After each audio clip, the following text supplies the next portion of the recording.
Nah, berikutnya kita akan dipandu juga, akan diberikan insight-nya dan pengalamannya dari Pak Andi Satyanugraha. Beliau ini adalah seorang kontrak manajemen expert yang sudah cukup lama dan sangat fasih dalam bidang kontrak manajemen, gitu ya, Pak. Nah, sedikit latar belakangnya, mohon maaf saya mesti lihat sedikit.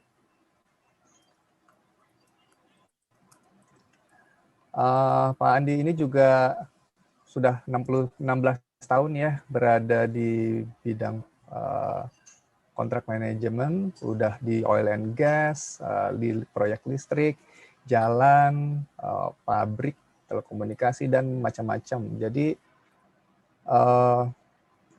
juga pernah juga sebagai practitioner di FIDIC, mungkin nanti bisa dijelaskan gitu, Pak Andi. Jadi untuk waktu dan kesempatannya saya persilahkan buat Pak Andi Satyanugraha. Baik, terima kasih Pak Krisnov dan rekan-rekan. Jadi untuk meningkat waktu, karena saya hanya punya waktu sekitar 30 menit ya, termasuk tanya jawab. Jadi supaya lebih efektif, saya coba share screen langsung ya, sedikit. Oke. Baik, sudah dapat dilihat dengan baik ya, Bapak Ibu sekalian, slideshow-nya. Baik, ini sedikit ya. Terima kasih Bapak Ibu rekan-rekan sekalian. Jadi sedikit tentang saya ya, tadi sudah dijelaskan Pak Krisnov. Jadi saya memang lebih banyak di industri konstruksi, infrastruktur dan beberapa industri berbasis proyek, dan alhamdulillah dalam ya kurun 4 sampai 5 tahun terakhir saya sudah di corporate level begitu, sudah dipercaya di salah satu multinational company, European company di electrical electrical company ya. Jadi lebih kita support ke perusahaan-perusahaan ke utility atau PLN dan juga di regional Asia. Jadi sedikit tentang saya.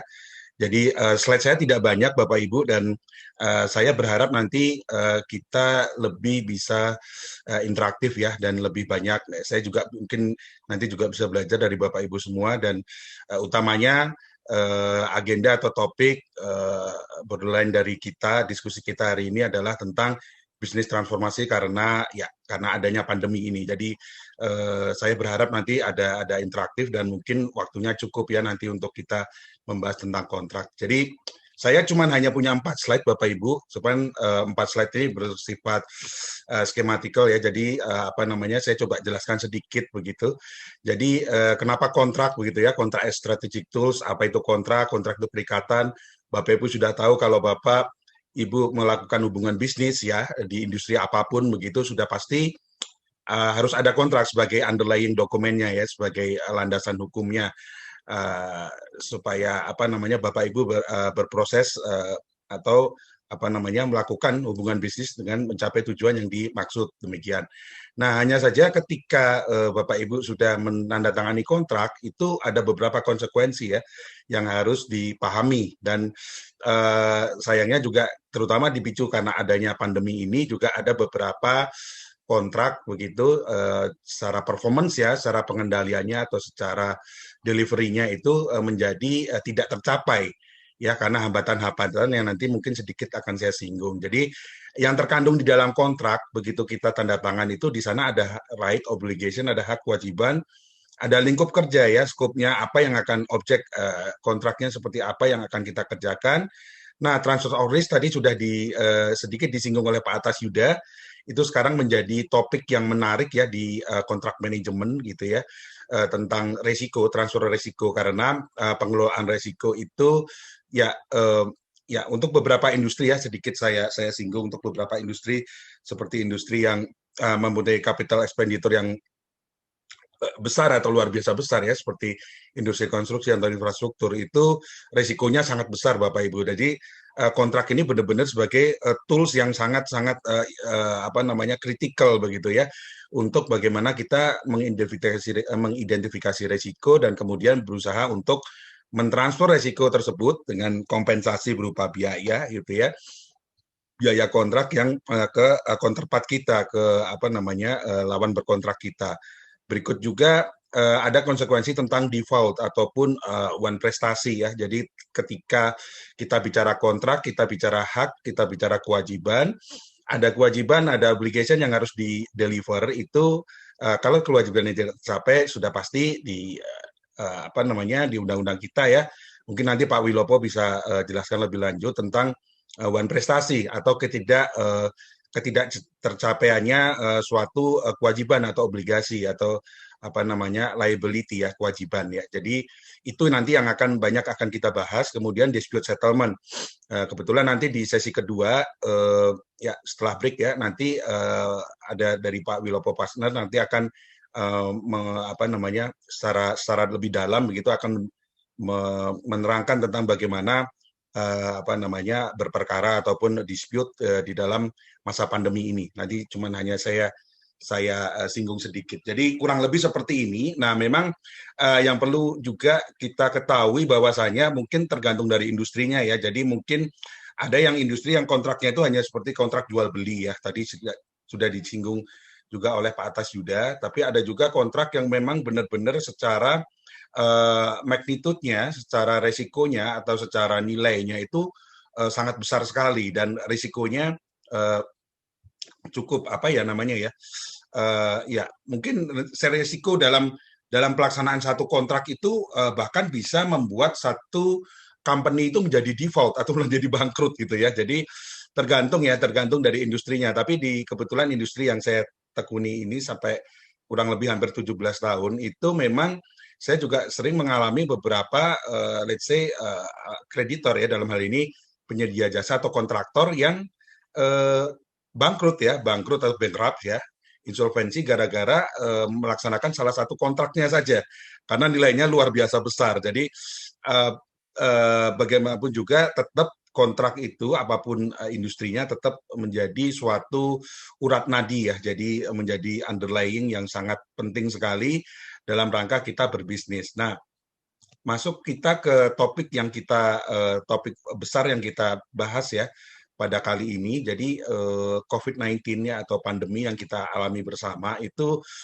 banyak sekali ya. Mungkin juga dari rekan-rekan di sini saya juga ingin juga dengar juga kalau ada feedback atau ada pengalaman pribadi ya, personal experience atau company tentang kontrak performance yang ataupun pelaksanaan atau pengendalian dari kontrak yang memang terkendala karena pandemi ya. Jadi kontrak sendiri sebetulnya kalau kontrak manajemen agak cukup panjang ya. Jadi ada pre-kontrak, post-kontrak.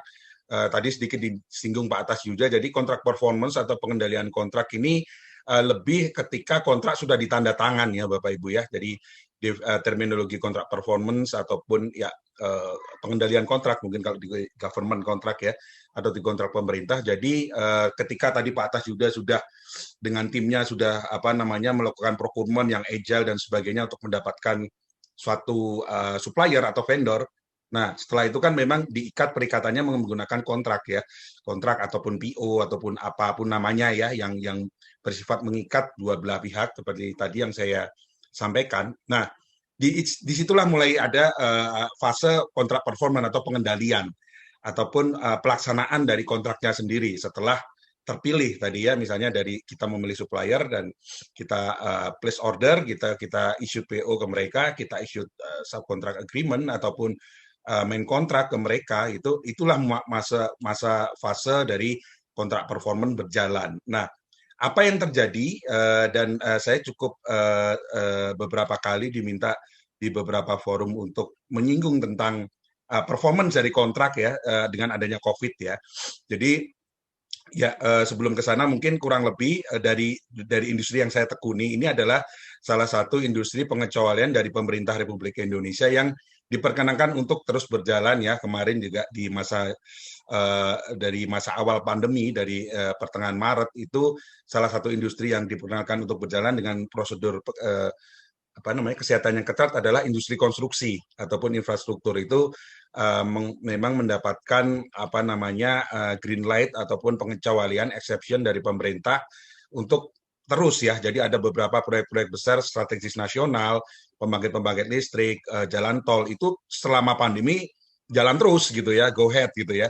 Jadi tidak tersuspend, tidak dihentikan sementara, tidak apapun itu. Tadi mereka tetap tenggat waktunya karena itu menyangkut jadi hidup orang banyak. Jadi dari Presiden langsung juga menginstruksikan bahwa salah satu industri yang harus tetap jalan. Nah, permasalahannya sekarang setelah mendapatkan green light atau lampu hijau itu bagaimana pelaksanaannya gitu? Apakah dengan walaupun diperkenakan untuk berjalan tidak di stop begitu ya, tapi apakah performanya jadi smooth gitu ya? Jadi ada 11 industri. Saya agak lupa yang lain apa, tapi di industri yang saya tekuni sekarang itu konstruksi infrastruktur itu jalan terus. Jadi ada beberapa prokes atau protokol kesehatan di sana. Nah, ini agak menarik ketika kita membicarakan performance atau apa namanya pelaksanaan dari kontrak di dalam masa pandemi ya. Jadi ada beberapa konsiderasi begitu ya. Jadi banyak sekali yang poin satu adalah kita harus membuktikan apabila memang kita terdampak ya, misalnya kita memang kita delivery suatu, let's say kita delivery suatu, saya penyedia jasa atau kreditur ya, berusaha untuk memenuhi kewajiban dalam kontrak untuk mendatangkan suatu equipment tertentu dari Europe ya, dari Eropa. Tapi ternyata pada saatnya, gitu ya, pada saat pelaksanaan itu apa namanya ada beberapa kebijakan ataupun lokal ini ya authority begitu ya yang menyatakan bahwasanya tidak diperkenankan dulu, mungkin ada semacam lokal lockdown begitu sehingga transportasi atau lalu lintas arus barang dan juga arus manusia itu di stop gitu ya atau di lockdown untuk sementara. Itu terjadi real benar-benar terjadi di pertengahan 2020 tahun lalu. Jadi memang kita ya seperti apa kita tidak bisa memenuhi kewajiban kita karena memang ada misalnya surat dari dari pabrik begitu ya, dari manufaktur begitu bahwasanya mereka secara regulasi mereka terkendala karena dari pemerintahnya tidak, memang pada saat itu baru pas tinggi-tingginya gitu ya. Kalau sekarang kan tadi dijelaskan bahwa kita sudah akan masuk ke fase vaksinasi. Tapi kalau kita ingat flashback setahun yang lalu begitu ya, di sekitar pertengahan 2020 itu banyak sekali kebijakan-kebijakan atau change regulation yang sangat menghambat kita dalam mendeliver kontrak performance atau pelaksanaan kontrak. Nah, itu apa yang harus kita lakukan sebagai kita yang terdampak ya dalam hal ini, itu adalah bahwa kita harus bisa membuktikan bahwasanya apa namanya COVID-19 ataupun pandemi itu memang benar-benar yang menjadikan sebab utama ya terkendalanya atau apa namanya ketidakbisaan kita untuk mendeliver performance sesuai yang disepakati dalam kontrak. Nah, itu kita harus benar-benar bisa membuktikan itu. Nah, apa yang terjadi di poin kedua? Jadi mohon maaf ya, jadi poin 1, 4 ini memang saya alamin sendiri dan beberapa referensi juga menyatakan hal yang sama di CCM, ACM demikian ya. Jadi yang kedua adalah not blaming COVID-19 as main cause of contract default. By fact, the default happened before or not as a direct impact of COVID-19. Jadi sebetulnya ada kecenderungan tricky, mohon maaf ya, dari beberapa kebetulan di industri saya begitu, dan saya juga dengar di beberapa industri lain bahwasanya pihak-pihak yang tidak in perform ya, tidak bisa ataupun tidak mampu untuk melaksanakan kewajiban dalam kontrak itu seolah-olah memblaming ya, memblaming COVID-19 gitu. Jadi, oh saya terlambat Pak mendeliver equipment saya gitu ya, karena COVID-19 bla bla bla. Tapi dia tidak bisa membuktikan poin nomor 1. Dan juga kita misalnya sebagai buyer ataupun sebagai debiturnya, sebagai pembelinya, ownernya, itu kita juga sudah tahu bahwasanya sebetulnya ada masalah di tempat lo nih di supplier. Tapi Anda coba-coba untuk menggunakan isu COVID-19 untuk menjustifikasi default Anda begitu. Nah, itu cukup sering terjadi ya. Jadi yang terjadi dalam kurun waktu ya kita ya bulan depan katanya COVID berulang tahun begitu ya di Indonesia. Jadi mid of March gitu ya, ketemu mid of March. Jadi kita sudah hampir 1 tahun COVID ini di Indonesia. Nah, itu banyak pihak-pihak berkontrak yang coba untuk memblaming ya. Mohon maaf, ini bukan praktek yang benar ya. Jadi kita juga harus fair bahwasanya kalau misalnya kita terdampak, kita harus bisa menunjukkan. Kemudian poin ketiga yang cukup saya sering temui dan juga saya diminta untuk beberapa konsultasi, beberapa consult ya, ataupun konsultasi services, bahwasanya not always rely on force measures. Tadi mungkin nanti di sesinya Pak Wilopo Husodo nanti ada pembahasan tentang force measures ya. Cuman definisi force measure di beberapa kontrak atau keadaan pemaksa, keadaan kahar itu berbeda-beda. Dan keadaan kahar ataupun memaksa itu memang keadaan yang tidak terprediksi sebelumnya begitu ya. Jadi kalau misalnya kejadiannya sekarang sudah jelas-jelas COVID-nya sekarang lagi sedang membara begitu ya. Kita sedang menuju dalam fase vaksinasi, tapi kasusnya juga masih banyak. Itu kita sudah tidak bisa lagi mendefine ini sebagai kasus force majeure. Berbeda ketika memang kontraknya misalnya ditandatangani sebelum Maret 2020, di mana memang kasus pertama COVID-19 pandemi ini ada di Indonesia. Jadi beberapa kontrak yang memang ditandatangani sebelum dari Maret 2020 itu memang ada kemungkinan bisa dikategorikan sebagai force majeure. Hanya saja kita satu checklistnya juga banyak ya, jadi kita harus meneliti apa definisi force majeure atau keadaan kahar atau memaksa dalam kontrak ya. Kemudian kita juga harus mengconsider beberapa hal tentang hukum yang berlaku ya. Mungkin nanti Pak Wilopo bisa deep ke sana, bahwasanya hukum yang berlaku di Indonesia apakah memang force majeure ya itu bisa mendatangkan kompensasi dan yang maksimal begitu ya untuk beberapa pihak yang terdampak atau tidak. Atau yang kemarin juga saya beberapa kali dengan law consultant ada beberapa event saya ikut di suatu event yang membahas tentang COVID-19 ya, apakah sebagai keadaan kahar atau tidak di awal-awal di awal-awal Maret ya, di awal-awal munculnya COVID-19 di Indonesia itu ya ada beberapa tanggapan atau pendapat hukum bahwasanya ya satu memang kita harus lihat kontraknya, dan kedua memang hampir di semua yurisdiksi ya, di semua sistem hukum di belahan dunia manapun itu memang tidak bisa mengkompensasi terhadap biaya. Nah, ini yang agak menjadi disputable dan juga menjadi menarik begitu ya. Karena sudah barang pasti pihak-pihak yang terdampak karena pandemi, entah itu dikategorikan sebagai force majeure atau tidak, itu pasti terdampak secara biaya dan mereka berusaha untuk mengkompensasikan ataupun mengklaim ya, mengkompensasi ke pemberi kerjanya begitu ya, sepanjang diperbolehkan.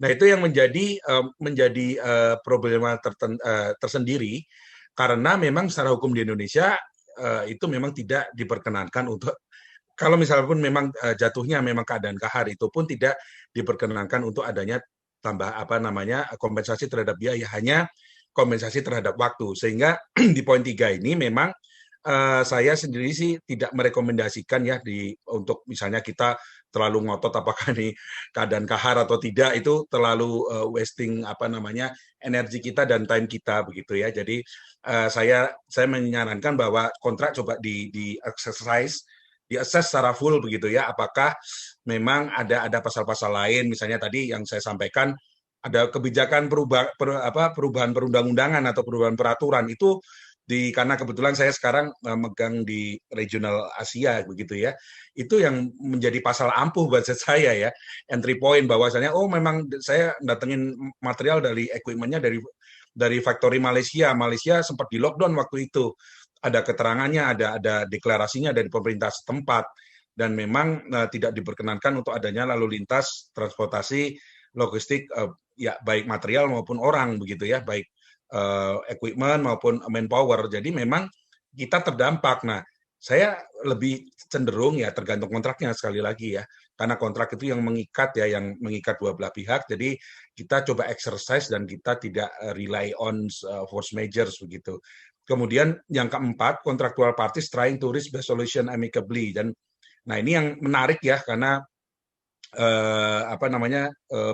banyak impact ataupun banyak dampak yang dirasakan bukan hanya dari sisi kreditur atau penyedia jasa. Kalau kita lihat dari sisi pengguna jasa ya, dari sisi debiturnya juga banyak yang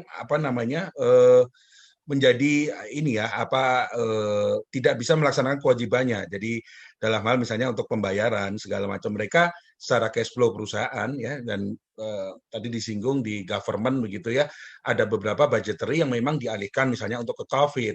Kita kenal kemarin di 2020 mungkin Bapak Ibu yang sudah pernah mendengar adanya refocusing budget itu ya. Budget-budget kementerian tertentu, kementerian teknis tertentu itu dipotong untuk memang dialokasikan ke penanganan pemerintah terhadap alokasi ini penanganan COVID ya. Jadi kementerian-kementerian teknis itu yang saya tahu itu juga akhirnya kewajiban-kewajiban pembayaran ke pihak ketiga atau misalnya ke suppliernya itu menjadi ditunda di tahun ini begitu dan di tahun ini pun juga saya lihat beberapa juga ada yang sudah dibayarkan, ada yang belum. Jadi yang menjadi insolvent atau menjadi default ya menjadi one prestasi itu bukan hanya penyedia jasa yang misalnya mereka tidak bisa melaksanakan kewajibannya ya karena tadi yang saya sampaikan ya karena ada peraturan regulasi lalu lintas logistik transportasi sementara di lockdown tapi dari sisi pengguna jasa ya dari sisi owner yang beri order yang beri kerjaan itu juga mempunyai beberapa kendala begitu ya salah satunya yang paling utama adalah pembayaran begitu ya. Nah, apa yang harus kita lakukan di contract performance management approach ya. Jadi normal ya. Jadi approach apa yang kita perlu perlu kita lakukan begitu ya. Jadi memang kita kebetulan saya sekarang adalah representatif dari AACM ya, Asian Association of Contract Management untuk Indonesia representatif. Jadi AACM adalah pecahan dari IACCM ya. Jadi organisasi ya mungkin salah satu atau satu-satunya organisasi di dunia yang menangani tentang kontrak dan komersial manajemen gitu ya. IACCM dan kemudian ada lagi AACM di level Asianya begitu. Jadi dari sejak cukup lama sebelum pandemi juga mereka sudah mencoba menerawang ya, memprediksi bahwasanya in the futures mereka waktu itu juga belum tahu ada pandemi seperti ini. Nah, in the futures itu kontrak manajemen itu kita harus tadi yang disampaikan Pak atas Yuda juga harus agile dan juga kita harus mengadopsi beberapa teknologi untuk mempermudah pekerjaan kita ya sehari-hari ya daily activity kita. Nah, apa yang bisa dilakukan beberapa approach kebetulan saya juga di perusahaan saya sekarang juga baru memulai beberapa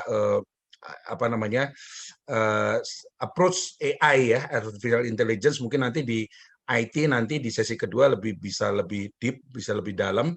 Hanya saja terkait di konteks contract management, AI apa atau artificial intelligence apa yang bisa dilakukan untuk mempermudah controlling terhadap kontrak atau kontrak performance itu satu adalah kontrak digitalization ya. Jadi digitalization mungkin nanti ada di expert yang lain nanti akan menjelaskan.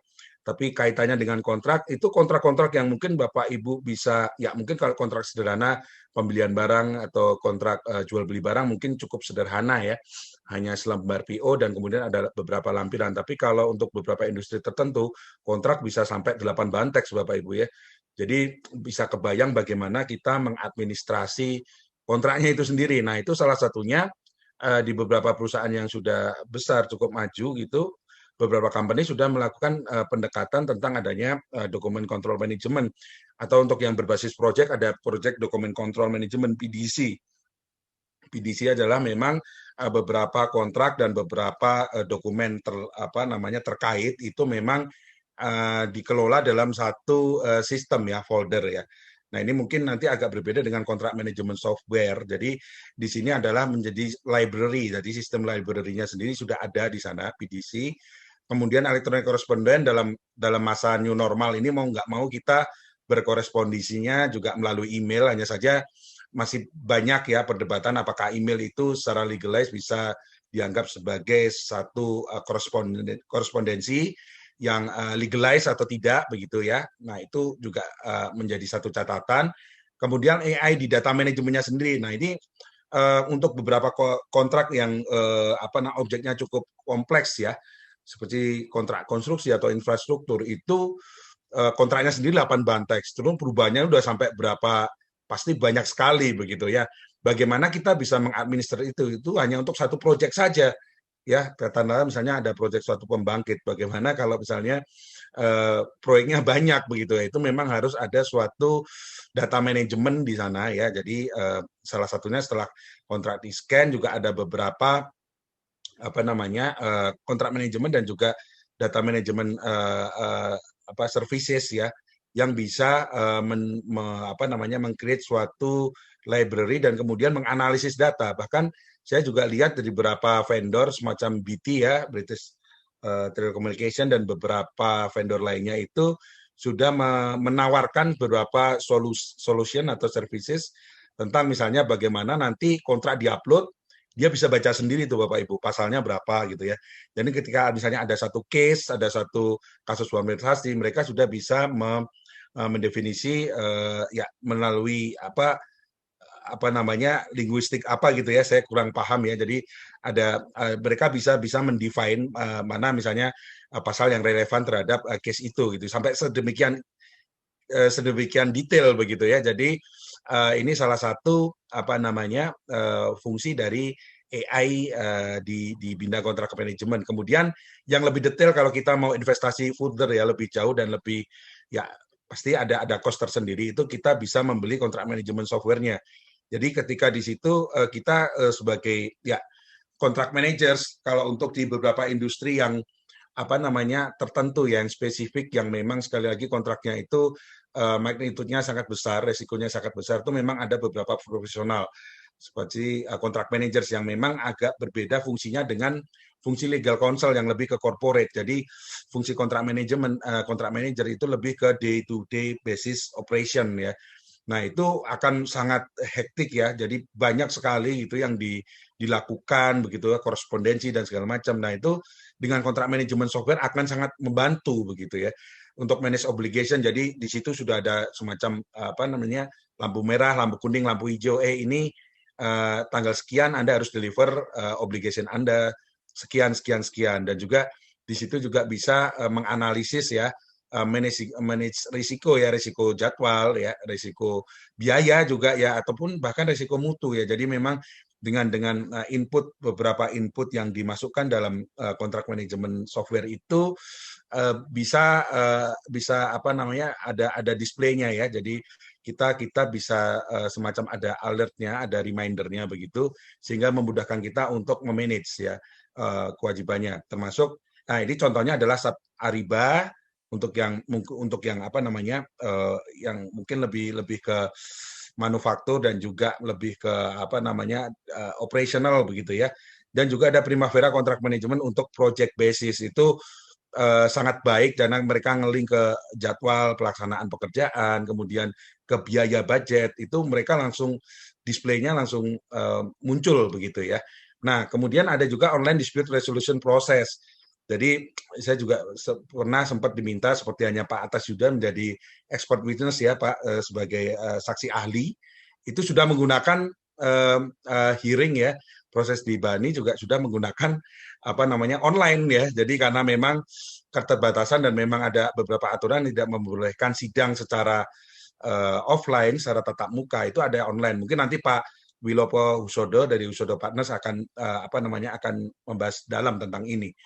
Nah, ini dua slide saya terakhir ya. Jadi tentang compliance tadi tentang performance ya. Jadi bagaimana kita mencoba memanage bagaimana kita mendeliver liability ataupun kewajiban kita supaya kita tidak dinyatakan default atau bukan prestasi. Nah, deep lagi kita coba apa terhadap performance itu ada compliance ya. Jadi kepatuhan terhadap kontrak ya sebagai bagian dari performance itu apa yang harus kita lakukan di dalam masa new normal ini ya. Jadi mungkin Bapak Ibu yang sudah terekspos langsung dengan kontrak itu ribet banget gitu ya. Admin harus tanda tangan ke Pak ini, GM, belum lagi nanti secara authority, table authority-nya harus sampai ke level ya C-level untuk beberapa pembelian tertentu ya. Misalnya ya contoh-contoh sederhananya itu kalau untuk threshold sampai nilai sekian itu memang harus approval-nya sampai C-level misalnya. Bagaimana kalau misalnya yang biasa dilakukan manual kita WFH semua begitu Bapak Ibu dan ini benar-benar saya alamin ya dan harus mendapatkan apa namanya approval apapun signature dari COO atau misalnya minimal direktur operation gitu ya. Nah, itu seperti apa? Dengan beliaunya sendiri juga tidak di kantor. Beliaunya sendiri juga WFH. Jadi sudah ada 6 prinsipal ini coba saya rangkum begitu ya dari best practice-nya. Tadi sudah disinggung oleh Pak Atas Yuda baik sekali di awal bahwa simplifying the process. Jadi di procurement juga sama di kontrak compliance karena compliance sendiri juga kita biasanya punya beberapa internal prosedur di perusahaan itu bahwasanya prosesnya sangat panjang dan berliku proses approval-nya ya sesuai dengan threshold nilai biasanya dari batasan nilai value-nya itu misalnya untuk order yang kecil, order sampai nilai sekian itu memang ya kita mau nggak mau coba kita simplify the process ya tanpa apa namanya mendeviate dari apa namanya good governance yang berlaku. Maksudnya untuk kepentingan kepraktisan begitu kita coba simplify. Kemudian yang kedua adalah maximize digitalization compliance process. Tadi yang saya sampaikan digitalisasi menjadi tak terhindarkan. Sebetulnya di beberapa perusahaan besar sudah mengadop ya. Hanya saja untuk pelaksanaan gitu memang masih banyak yang harus Pak ini minta tanda tangan basah Pak with signature gitu ya. Kemudian sekarang bagaimana bertransform ke misalnya ke digital signatures gitu ya. Atau misalnya approval by email, apakah itu secara legal memang bisa diterima?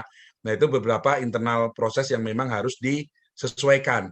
Kemudian good governance change, tadi ya good governance juga disanggung oleh Pak Atas Yuda, penting sekali ya, jadi internal good governance-nya juga jangan sampai terabaikan begitu. Jadi kita coba mentransform, kita juga change, karena transformasi juga erat kaitannya dengan perubahan, tapi juga tidak mendeviate terhadap apa yang sudah menjadi komitmen atau value dari perusahaan atau company. Jadi memang PR begitu ya. Kemudian keep relationship tadi juga disinggung dengan baik sekali. Ya kita juga harus inti dari procurement ataupun kontrak manajemen sendiri adalah key relationship ya. Jadi kalau customer minta ada kick off meeting, ada rutin monthly meeting segala macam itu yang memang bahkan beberapa klien customer BUMN saya juga masih belum memperbolehkan adanya meeting tatap muka. Mau nggak mau tetap harus menggunakan online virtual, dan saya yakin juga Bapak Ibu rekan-rekan di sini juga mengalaminya semua. Jadi relationship tetap harus dijaga begitu ya, walaupun dengan virtual meeting yang biasanya kalau eye contact atau offline itu kita bisa sambil break meeting, bisa sambil ngerokok bareng atau segala macam. Mungkin di online meeting nggak bisa, tapi tetap kita harus jaga itu ya untuk sebagai part of compliance dan juga performance dari kontrak. Kemudian digital record keeping tadi yang coba di beberapa di approach dan juga sudah ditawarkan oleh beberapa solution vendors gitu ya, konsultan begitu ya.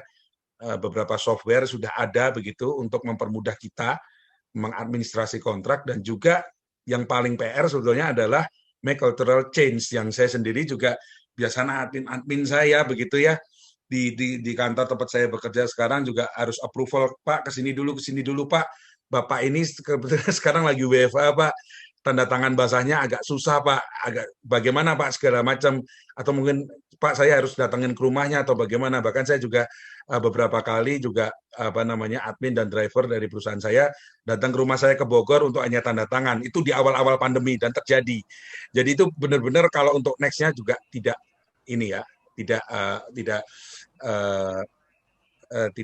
applicable lagi gitu ya, kurang praktis. Nah, ini terakhir slide dari saya sebelum kita diskusi, bahwasanya pertanyaan besarnya ya mungkin hampir sama dengan beberapa profesi yang lain. Jadi apakah fungsi AI yang tidak mau akan kita adopt ya, digitalisasi and so on itu tadi etc itu, apakah dengan adanya itu kemudian akan mengeliminate kitanya sendiri sebagai personal gitu ya, sebagai saya misalnya sebagai contract manager sebagai regional contract manager, kemudian mungkin ada teman-teman dari legal counsel, mungkin ada internal law consultant, apakah dengan AI ini terus akan tereliminate? Jawabannya tidak ya Bapak Ibu. Jadi khusus untuk di bidang kontrak manajemen dan mungkin secara garis besarnya legal itu memang 2 menit lagi Pak.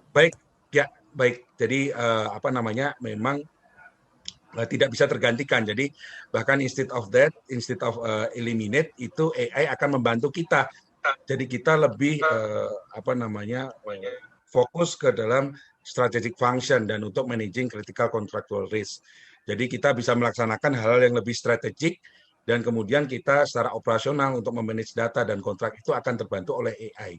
Demikian Pak Krisnov, mohon maaf ini mungkin agak offside, jadi saya buka mungkin kalau ada pertanyaan. Demikian, silakan. Terima kasih. Terima kasih Pak Andi. Saya minta jempolnya dulu dari rekan-rekan sekalian buat Pak Andi. Terima kasih atas insight-nya buat kita semua. Jadi sedikit takeaway yang saya bisa ambil tadi, kayaknya hampir sama juga ya dengan Pak Atas Yuda. Ada simplify proses nih yang dipegang juga ya Pak ya. Terus juga memaksimizing digitalnya dan good governance-nya juga. Jadi memang sepertinya ini jadi bahan-bahan yang memang terus dipakai gitu ya untuk mempertahankan proses kita di masa COVID ini sampai selesainya. Betul Pak, betul. Nah ini ada pertanyaan juga nih Pak dari. Mungkin boleh saya baca ya Pak? Ya, boleh dibacain aja. Ya, jadi ini ada beberapa dari Pak Devnil, kemudian dari Pak Husodo, dan juga dari Pak Yoga ya. Jadi mungkin 3 pertanyaan dulu untuk ini mempersingkat waktu ya. Jadi untuk Pak Devnil ya, dari panel, apakah personal yang menghandle kontrak manajemen harus punya background legal? Nah ini sedikit tadi saya sampaikan ya. Jadi dengan legal functional legal counsel ataupun legal yang berada di tataran atau di level corporate itu agak berbeda dengan kontrak manajemen, dan ada beberapa industri ya telekomunikasi, dan beberapa yang saya tahu adalah beberapa industri yang menggunakan bersifat project basis ya Pak Devnil. Jadi project based industry gitu ya. Jadi industri berbasis proyek itu memang menggunakan kontrak manajemen misalnya sesuai dengan background-nya itu sesuai dengan bisnisnya ya. Jadi misalnya untuk di industri konstruksi atau infrastruktur mungkin beberapa personal yang dipilih atau memiliki background engineer seperti itu, sehingga mereka diharapkan tahu bisnis prosesnya dan juga insight atau experience langsung di lapangan itu memang menjadi daya tambah ya, ataupun menjadi value added terhadap personal contract management, karena dia tahu bisnis prosesnya, karena dia day to day ya. Jadi biasanya counterpartnya, tektokannya itu memang sama legal, betul Pak. Tapi kalau di beberapa industri yang saya tahu itu bahkan sudah diadop di perbankan, insurance, dan di beberapa ya saya agak lupa itu sudah mengadopsi sebagaimana project management. Itu sudah ada organisasinya tersendiri gitu ya, kontrak manajemen yang memang benar-benar dedicated untuk kontrak, dan mereka yang dipilih adalah mempunyai background yang sesuai dengan bisnisnya begitu ya. Jadi misalnya bisnis prosesnya apa di industrinya itu biasanya background-nya di situ. Memang nanti tektokannya nanti dengan legal Pak, tapi tidak selalu legal. Hanya saja untuk beberapa industri yang mungkin tidak terlalu kompleks itu memang sekaligus sebagai orang kontrak manajemen.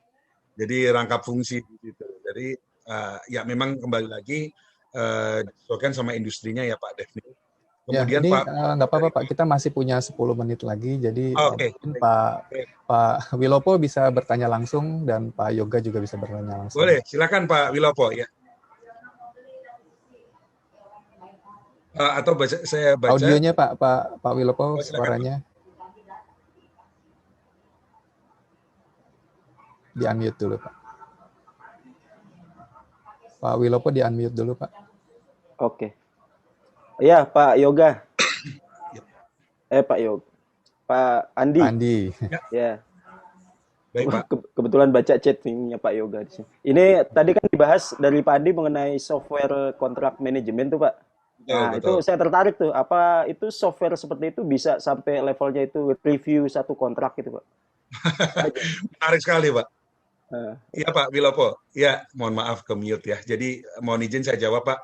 Jadi sebetulnya yang tadi saya sampaikan beberapa termasuk yang mungkin Bapak Ibu sudah paling familiar terhadap SAP Ariba ya. Mungkin Ariba Contract Management Software juga sudah masuk ke beberapa industri begitu ya. Tahunya saja memang secara sifatnya itu nature-nya mereka memang mengadministrasi kontrak Pak. Jadi kontraknya sudah diteken, sudah desain. Jadi di situ sudah ada milestone tentang apa delivery yang harus kita harus kita deliver di awal. Tapi kalau terkait pertanyaan Bapak, misalnya sudah bisa langsung kata per kata begitu ya. Misalnya pasal per pasal mereka sudah bisa mengakses resikonya apa, seperti memberikan ya semacam, bahkan misalnya produknya nanti deliverable-nya berupa legal opini sampai seperti itu, Pak. Saya belum lihat, Pak. Saya belum lihat yang ada, tapi saya sudah dapat bocoran sedikit dari teman-teman, walaupun belum proven ya, Pak.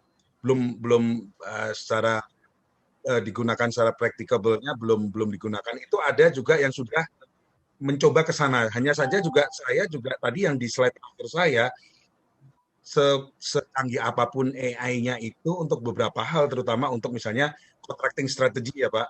Misalnya ada satu project ataupun satu order begitu ya. Ini paling cocok nih pakai apa nih? Jenis kontraknya, misalnya apakah kontrak ngamsam, harga satuan, gabungan, atau tadi yang disampaikan Pak Atas sudah ada kontrak EPC, turnkey, kemudian ada konstruksi, sampai sedemikian requirement itu memang harus tetap dari human ini ya, intelligence ya Pak ya. Jadi belum sampai ke sana Pak kalau untuk mereview kontrak, tapi saya juga beberapa dengar sudah ada yang coba mendevelop. Cuman saya juga agak curious juga ya, agak kepo juga sampai seberapa detail mereka bisa melakukan review, atau hanya untuk industri tertentu saja, atau mungkin kontrak-kontrak yang bersifat sederhana, yang one time ataupun ya hanya jual beli seperti itu ya, repetisi begitu, ataupun ya tergantung industrinya seperti apa. Tapi sekali lagi software yang tadi saya sampaikan itu adalah di pengendalian kontraknya Pak, sudah di kontrak eksekusi. Jadi kontraknya sudah ada, milestone-nya sudah jelas, sehingga mereka akan memanage itu begitu Pak. Jadi nanti akan saya kabarin lagi ke teman-teman kalau memang sudah ada software yang bisa nge-review kontrak secara total sebelum kontrak itu ditandatangani begitu. Nah, itu agak luar biasa menurut saya kalau sampai ada. Cuman saya sudah sempat dengar Pak gitu. Nanti akan saya update Pak kalau misalnya sudah ada informasinya. Kemudian dari Pak Yoga ya terakhir Pak Yoga silakan Pak. Ya silakan Pak kalau mau menyampaikan. Iya Pak, tertarik dengan yang Pak Andi bilang tadi, karena kebetulan saya di bank, jadi memang ada beberapa kontrak yang breach terkait dengan COVID. Nah ini rasa penasaran saya aja Pak, apakah Pak Andi tahu Pak di Bani ini udah ada case belum ya yang terkait One Prestasi dengan alasan COVID? Kalau kalau khusus kalau saya nggak tahu ya Pak. Di beberapa yang sebelum COVID pertama ini ya. Dan juga ada beberapa yang dimasukin, tapi saya rasa kok masih sedikit ya. Jadi masih amicably ya untuk yang masuk ke Bani begitu ya. Okay. Industri yang saya tangani itu memang betul Pak. Cuman kalau misalnya kita konteksnya kemarin di teman-teman di organisasi IACCM, FIDIK ataupun ACM sudah ada Pak di industri konstruksi Pak. Dan infrastruktur yang memang heavy ya, yang memang syarat padat modal begitu, yang capex-nya juga memang luar biasa besar sudah ada. Cuman bukan di Indonesia Pak, mohon maaf. Yang saya tahu gitu. Jadi memang mereka coba menggunakan ini Pak COVID ya sebagai isu bahwasanya mereka tidak bisa mendeliver performanya. Tapi sekali lagi mungkin kuncinya Pak tadi yang sedikit yang boleh kalau saya sampaikan kembali gitu ya. Jadi memang kita harus seperti apa, apakah memang masih valid atau masih relevan, apakah tidak menggunakan misalnya pasal keadaan kahar atau memaksa atau force majeure. Terus kemudian kedua adalah governing law-nya. Nah, ini perlu adanya input atau legal opini, pendapat hukum dari rekan-rekan legal counsel atau legal consultant ya atau law firm ya. Apakah memang apabila misalnya tidak tercantum di dalam kontrak misalnya nih Pak COVID ya Pak, nggak ada kata-kata pandemi kah, endemi kah, ataupun karena wabah penyakit gitu ya, misalnya di kontraknya. Nah itu memang harus ada deep assessment dari ada legal opinion ya, ada pendapat hukum, either itu misalnya bisa dari internal atau mungkin dari eksternal law consultant, bahwasanya itu menyatakan bahwa ya ini memang bisa dikategorikan sebagai keadaan kahar begitu ya. Nah tapi of that, jadi saya sebetulnya lebih menyarankan sebagai praktikal ya Pak ya, karena beberapa juga kalau pertanyaan ke Bani saya kurang tahu Pak untuk di bank terutama ya, tapi kalau di luar pernah, dan memang pendekatannya adalah kemarin ya yang saya kemarin ada sempat sharing ya dari luar itu, bahwasanya kita harus bisa benar-benar membuktikan Pak ya bahwasanya itu memang terdampak dari COVID. Nah itu mohon maaf ya, trikinya akal-akalannya banyak juga beberapa pihak berkontrak yang sebetulnya mereka default, mereka breach kontrak mereka one prestasi, tapi sebetulnya tidak terdampak karena COVID. Dan dia mencoba mengkait-kaitkan dengan COVID. Nah, apa yang saya dapatkan lesson learned dari forum di luar itu adalah bahwasanya court ya, litigasi itu juga tidak serta-merta terus kemudian wah ini memblame ataupun bisa menerima sepenuhnya COVID ya sebagai reason-nya begitu ya. Jadi kita juga harus telaah juga performan dia sebelum COVID seperti apa dan kemudian apakah setelah COVID itu memang benar-benar terdampak dan memang harus dibuktikan, Mbak. Gitu. Jadi saya sendiri, mohon maaf ya Pak, personal experience saya selama juga 1 tahun ini hampir berulang tahun ya, itu tidak menggunakan pasal kera dan mahar ya. Jadi instead of kera dan gahar coba kita telaah dari pintu yang lain, misalnya seperti itu. Tapi sekali lagi kita kalau internal sendiri kita masuk ke forum sengketa juga kita harus bisa tes bahwasanya benar-benar itu terdampak COVID itu kunci Pak, karena di industri saya itu banyak sekali yang menjustify mereka karena delay di industri konstruksi atau infrastruktur itu luar biasa dan memang ada denda keterlambatan ya atau ya, semacam penalti ya apabila misalnya memang terlambat tidak bisa menyelesaikan pekerjaan sesuai waktu dalam pelaksanaan kontrak. Tapi implikasinya ya kalau mereka coba-coba mendefine karena impact COVID sebetulnya padahal tidak begitu. Nah, itu menjadi bisa bumerang juga gitu, Pak.